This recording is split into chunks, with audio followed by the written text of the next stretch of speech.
What's up, everyone? I'm Fabian. I'm an arborist community expert for tree stuff, and today I'm going to be showing you guys a little trick with the Slipknot and using blocks and pulleys, or even rigging rings. So now we all know it's like if we've got to go out here, tie this branch on the tip, and once we're trying to tie the limb, you know, this wants to kind of move real freely through the pulleys and stuff, and you know that's the purpose of these devices. So one way to kind of get rid of that, like fighting that movement, is what I'll do is at times, if I can, I'll get myself enough rope and say I've got to go out to the tip of this limb. I'll throw this out there, get it right to where I need, make sure I have enough rope to tie my knot.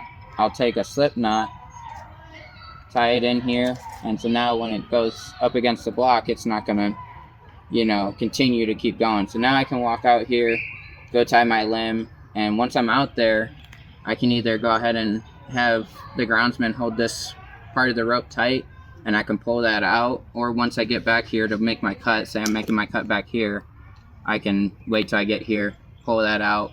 Now we're good to let the groundsman tighten up the rope, put it on the quarter wrap, whatever they need to do to rig this limb out.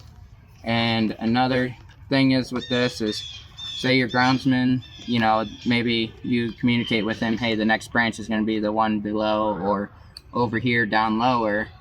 If they can get the distance right, say the rope is down there already after you rig a piece and this part of the rope is down there by him, he can put, you know, a slip knot in here, so when he pulls it up to you, that rope, when it comes up, it's going to already be down there waiting for you. So that's a little bit trickier to kind of judge that distance. But if you got a good groundsman, he, you know, you can show him that trick, he can start practicing it, and the more he practices, the better he can get at it. And that way, you know, the rope is already down there ready for you. They might be high enough to where it's up off of the ground and they can get their brush out without this tail rope still being down there.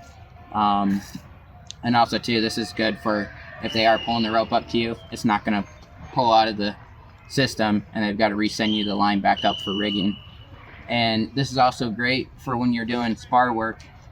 You know, you can have this here and you've got your, you know, after you do your notch, now you're ready to tie. Now you're not dealing with this part of the line. Each time you're trying to tie, wanting to go through the system, you can put that little stopper knot there and leave yourself enough line to where now you can tie your spar piece off.